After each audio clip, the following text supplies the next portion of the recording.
The final speaker in the session is Dr. Brendan Biggs from Florida Department of Environmental Protection, wherever he is. That's not. I guess so. And just a reminder for folks on the phone, I forgot to mention this earlier, that you can type in questions into the question box on the webinar, and then we'll be kind of moderating those questions along with questions from the room after Brendan's talk for our panel.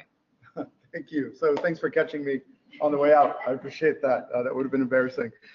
So I'd like to start off by thanking the U.S. Coral Reef Task Force for hosting this workshop, getting to hear about so many great aspects of sponge research.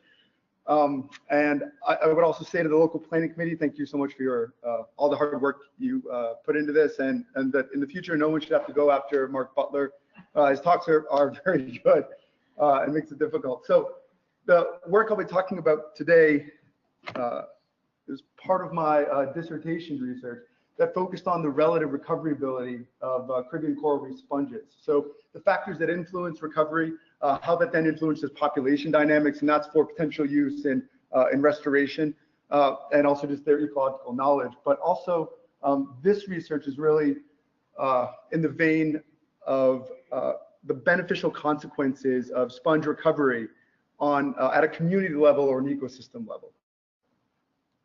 So as we know, coral reefs are continuously confronted by a host of physical disturbances that can damage reef framework and injure organisms. And while the intensity and scale of these disturbances can differ considerably, the end result is often large amounts of unstable debris. So here we go. So recovery following such disturbances is largely dependent on coral reestablishment. And substratum stability is critical to the success and survival of fragments and coral recruits. As such, restoration efforts have often focused on reestablishing substratum stability and also recreating three-dimensional structure to foster coral recruitment. So a number of different techniques have been used to do this.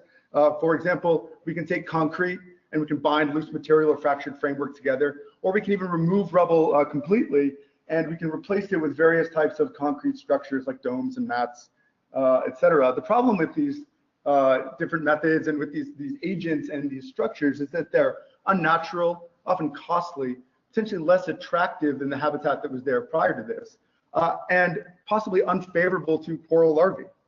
So a review of the literature suggests that corals actually naturally recruit and preferentially recruit to natural stable substrata. So given that so far we've yet to successfully fully restore structure and function to a damaged coral reef, I think it's worth taking the time and stepping back and asking, when does restoration succeed? What do we know about successful restoration efforts? So Lockwood and Pym, in their examination of roughly 90 terrestrial, aquatic, and marine restoration case studies, essentially concluded in the end that restoration works best when it's conducted within a matrix of undisturbed habitat, when the physical environment is gotten right, and when it utilizes well-worn successional pathways. And on coral reefs, we've known about these well-worn successional pathways and that they exist for quite some time. And so the example here is that carbon-secreting organisms like crustacea, coral, and algae are able to recruit to loose rubble, and through their growth and secretion of calcium carbonate, they consolidate that material, rigidly bind it, and incorporate it back into the reef. We know that crustacea, coral, and algae also emit settlement cues to which coral larvae are attracted and settle, and that coral larvae that do settle on crustacea, coral, and algae have increased growth and survival relative to corals that don't. However, another aspect of this is perhaps less well known, and that's the role that coral reef sponges play in this process of natural reef rejuvenation. And they perform a role as mediating the process of coral rubble consolidation. So they stabilize rubble. And the sequence of events that I'll describe were documented by Wolf in shallow reefs in Panama in the 1980s. And so what we have here is coral rubble in which sponge fragments end up following a disturbance. And sponges are, especially wreck branching sponge fragments like these, are highly adept at recovering, reattaching. So they're able to attach to these pieces of coral rubble with any part of the existing sponge material within as few as 2 days, maybe at most 3-4 days, so rapid attachment. And as they grow, they adhere to adjacent pieces of rubble and to the reef, and they temporarily stabilize these piles of rubble. Crustose coral and algae recruits these piles of rubble over time.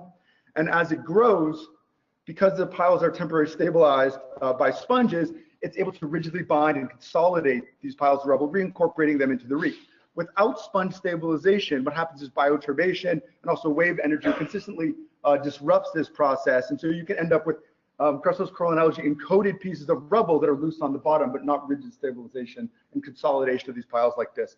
And Wolf also reported that the entire sequence of events from sponge attachment through to the recruitment of coral recruits could occur within 10 months.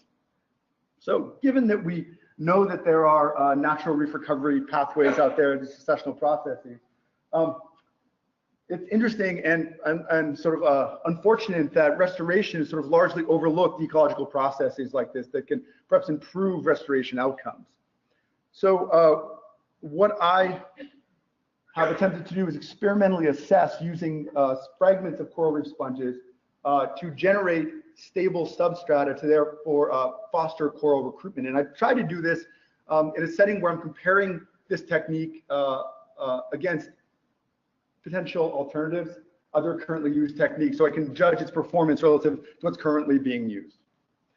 So the questions I'm going to focus on today, I also dealt with sponge sustainability and with the performance of different sponge species in rubble piles, but I'm going to focus on two questions today. So the first is, can erect branching sponges be used to generate stable substrata, natural stable substrata? And two, how well do rubble stabilized by sponges and consolidated by crustose coral and algae perform as recruitment structures relative to alternative restoration techniques? So this work was conducted in the southern Caribbean island of Curacao at 2 reef sites. It's replicated at each of these sites. And you can see the first site here is at the Curacao Reef in front of the Curacao Sea Aquarium, and the second is farther along the coast here at Barracuda Point. So for the first question, can erect branching sponges be used to generate natural stable substrata? I constructed 2 types of treatments, varying binding agent and substratum types. So the first are piles of coral rubble alone with no binding agent, and the second is piles of coral rubble in which I seeded with sponge fragments. And I will mention that I replicated at each of these sites, I replicated each of these treatments 21 times at Sea Aquarium and 20 times at Barracuda Point, but it was pair these treatments together at each of these sites into clusters and then randomly throw those along the reef and along a depth gradient, right, to capture both of those variables. So here's what these piles look like. They measure 30 centimeters in diameter and 20 centimeters in height each. They're made of sun-bleached skeletons of corals that are collected from beaches that are clean. So for the sponge-seeded rubble piles, I worked with 3 species of erect branching sponges. And these erect branching sponges, their life histories are dominated by asexual propagation, right? They recover, regenerate, reattach very well. So it was a good reason to use these species. And I knew they would also replace some of the tissue as it's a natural process for them. So what I would do is go and excise 10 centimeters of tissue from an erect branching tip, take that back, let it heal for a couple of days, and then 8 of those 10 centimeter fragments I would attach using thin nylon cable ties to pieces of coral rubble and insert those back into the piles of rubble. So that's seeding the rubble piles, and that was so fragments wouldn't be lost in this process. So I surveyed these piles every 12 months for 4 years, during which I measured pile height, which is my proxy for stabilization, and also tested consolidation, which is the rigid binding of this rubble, by poking, prodding, and applying hand pressure. And these photos illustrate that after 3 months, you can see here that sponges that were attached to pieces of rubble have actually grown onto adjacent pieces and are already starting to stabilize these rubble piles. So this happens rapidly. These sponges, these fragments grow rapidly. So here we have conditional box plots for pile height on treatment. So this is for the entire time period. And we have treatment here of rubble alone and sponge rubble for the Sea Aquarium site and for the Barracuda Point Reef site. And what we can see here is that pile heights at Sea Aquarium in general for both treatments were lower than they were at Barracuda Point. This has to do with, it's a shallower site, there's much more water energy there, so it reduced some pile heights, but that in both sites, sponge-seeded rubble piles retained closer to their initial height, significantly more height than piles of rubble alone. And with respect to consolidation, we have a number of piles here on the y-axis. On the x-axis, we have treatment, rubble and sponges with rubble for Sea Aquarium and the Barracuda Point Reef site. Gray indicates unconsolidated rubble piles, and black indicates consolidated rubble piles. These are rigidly bound structures. And what we can see is that in both cases, by 24 months or 2 years following deployment, that a significantly greater proportion of piles of rubble seeded with sponges were consolidated than piles of coral rubble alone. And that this pattern, this significant difference in proportions, continued in each subsequent monitoring event. So to answer the first question, yes, sponges can be used to generate stable natural substrata. So for the second question, how well do rubble stabilized by sponges perform as recruitment structures relative to alternative restoration techniques? I created 2 additional treatments in addition to these rubble piles alone and with sponges. So these were all actually created at the same time, deployed on reefs at the same time, replicated, 21 replicates of each of these at the aquarium and at Barracuda Point. These were clustered, a single individual of each treatment was clustered together, and these clusters were deployed across these reef surfaces. And so these 2 additional treatments, we have coral rubble embedded in concrete. So concrete is now the binding agent. And then we have fake coral rubble that I made painstakingly from concrete and embedded that into a base layer of concrete. Right. So these are what these treatments look like. They're similar in shape and size to the rubble pile treatments. And most importantly, when you calculate the surface area available for recruitment, they're all highly similar. These structures, all of them were surveyed every 12 months or 4 years, during which we enumerated and identified all coral recruits that were visible. And this required spending a great deal of your time on your head, seeking out corals and recruits, at which I often had my research assistants do. So we've got, Mark knows what I'm talking. So for the Sea Aquarium reef site here, we have number of coral recruits. We have treatment on the x-axis here. We have rubble piles alone without a binding agent, sponge-seeded rubble piles, rubble contained within a base layer of concrete, and concrete rubble within concrete. And if we look at every single month here, we can see a trend over time in which greatest recruitment was almost always to sponge-seeded rubble piles. And as a matter of fact, by the end of this study, significantly greater numbers of corals had recruited to rubble seeded by sponges. And we look at Barracuda Point and we see almost the exact same result, though there's a more similarity to some statistically to rubble piles alone. So this is documenting preferential recruitment, I would argue, to natural substrata bound by a natural agent, right? Because you notice that there's, especially in some of these sites, we have concrete rubble and concrete. It's far lower recruitment relative to rubble piles alone. And this is even more striking when you realize that, yes, sponge rubble piles were consolidated over time. A few of the rubble piles on their own were consolidated, but not nearly as many. But overall, we lost sponge rubble piles and rubble alone, right? Especially in shallow water due to heavy wave motion. So there's actually less area for corals to recruit, and that you had greater numbers of corals recruiting to those. All right.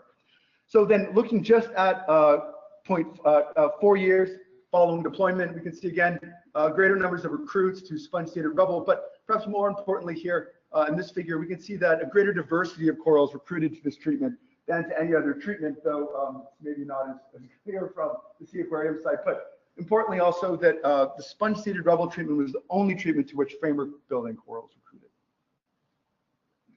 So to answer my second question, yes, rubble seeded with sponges outperforms the alternatives in terms of both numbers and diversity and density of corals that recruit. So to wrap up and conclude, sponges can be used to generate natural stable substrata, though I would argue that clearly concrete has its uses, binding together large sections of framework, et cetera. I'm not trying to recreate that or replace that, right? The sponges aren't designed or can't fill that role, but they can stabilize natural substrata. And two, sponge use could improve restoration outcomes because I'm getting preferential recruitment to natural substrata bound by natural agents, which is what sponges are doing in this case. Additionally, and I think some of this was brought up by some of the other speakers earlier, well, for the second point, but firstly, these ecological processes leading to rubble consolidation are autocatalytic, which is very different from using concrete. You go down, you bind something with concrete, that's it, that's all you get from it, right? With this, you put some sponges in rubble, and you have crustless coral and algae coming in. Rubble can continually be incorporated into those piles. Sponges keep on performing those roles. Crustless coral and algae continues to recruit. Piles can grow inside over time. You get greater surface area for recruitment, right? This autocatalytic process is really important. And then secondly, by using sponges in a process like this, you're increasing biodiversity on the reefs, which we know is an important thing. Not only are sponges habitat for a great many organisms from bacterial size groups up to Synalpheus shrimp and larger organisms. But we're also returning the functional roles, and these are important critical functional roles that sponges play in coral reef maintenance and resilience back to those reefs. So we've heard about water filtering, a great example.